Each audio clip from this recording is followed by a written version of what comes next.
Bom, a gente segue falando sobre esse atrito, essa crise entre o Congresso e o STF na questão das emendas. Flávio Dino apresentou algumas medidas que devem ser adotadas caso os parlamentares queiram que ele libere novamente os pagamentos. Repórter Janaína Camelo, agora com você, Janaína. Quais ações determinadas pelo ministro do Supremo Tribunal Federal? Boa noite, bem-vinda. Muito boa noite, Thiago. Boa noite a todos.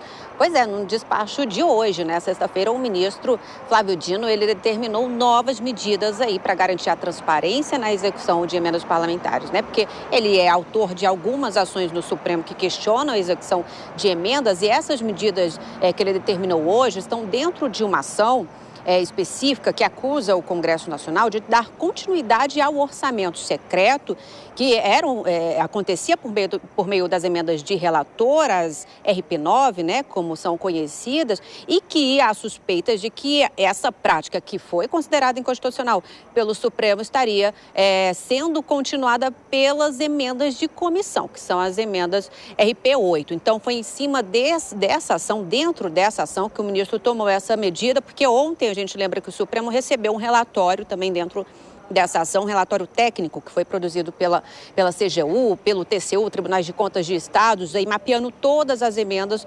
parlamentares, essas emendas específicas. Então, a partir disso, o ministro determinou o seguinte, Thiago, ele deu 30 dias para a Controladoria Geral da União propor aí uma reestruturação do Portal da Transparência, que é aquele site do governo federal, onde o cidadão tem acesso a toda a gestão pública do governo federal e também a utilização do dinheiro público. E agora esse site deverá constar aí também as informações sobre a execução das emendas de comissão e as emendas de relator, com todo o sistema, tendo as informações de todos os sistemas do governo federal e também do Congresso Nacional. E aí ele deu um prazo de 90 dias a partir do início dessa reformulação do Portal da Transparência. Nas situações em que a informação não estiver disponível, o ministro disse que vai haver aí medidas judiciais para responsabilizar aí os responsáveis, os agentes omissos.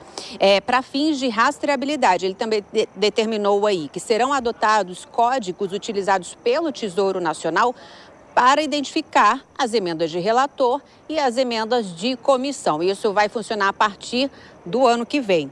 Ele também determinou que o governo federal crie aí um plano de ação para dar transparência aí nas transferências desses recursos, ou seja, para evitar que esses recursos, essas emendas, elas se percam quando elas saem do fundo da União para os fundos dos estados e dos municípios.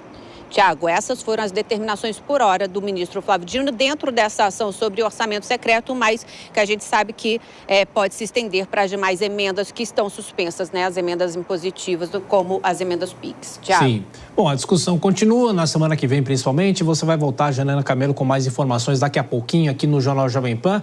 Bom, Dora Kramer, são, claro, algumas questões técnicas, mas é saber se isso vai ser cumprido. E tem todo esse condicionante, Se libera o dinheiro, se a medida for cumprida, ou se as medidas forem cumpridas, Ô, Thiago, na primeira análise que a gente fez desse acordo, você achou que eu estava um pouco pessimista, Agora, você vê que o ministro Flávio Dino, que é político, sabe como é que as pedras rolam lá dentro. Você vê que ele está fechando o cerco, tomando uma série de medidas para tentar fechar os caminhos das manobras. É claro que ele está desconfiado, ele não foi naquela. No primeiro momento, ele saudou o acordo tal, mas em seguida ele começa a se movimentar como quem percebe claramente que, se deixar com reprocho, o Congresso faz aí algum tipo de manobra para burlar essas regras, essas novas regras.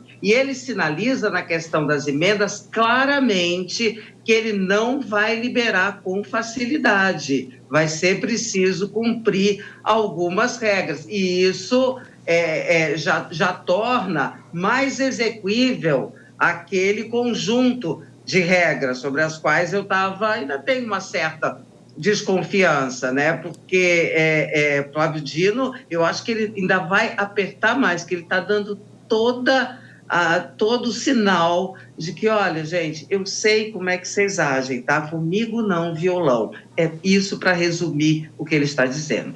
Ô Vilela, e essa medida de colocar no portal da transparência, 90 dias, se houver descumprimento, aí há um processo judicial. Isso é factível na prática, você com o seu olhar do direito? Eu vejo que é plenamente factível do ponto de vista jurídico, do ponto de vista técnico, é totalmente factível e eu diria que é inclusive imperioso, é obrigatório, né? Se a gente for pensar do ponto de vista moral, quando se trata em situações como essa de recurso público, que são destinados e onde o cidadão ele tem que ter a clareza de poder acessar os instrumentos para poder averiguar para onde está indo a execução daquele recurso. Eu vejo que isso, na prática, é muito simples. Agora, cabe à vontade política, o interesse político, e a Dora colocou bem todo o imbróglio que a gente tem e a gente ainda terá pela frente.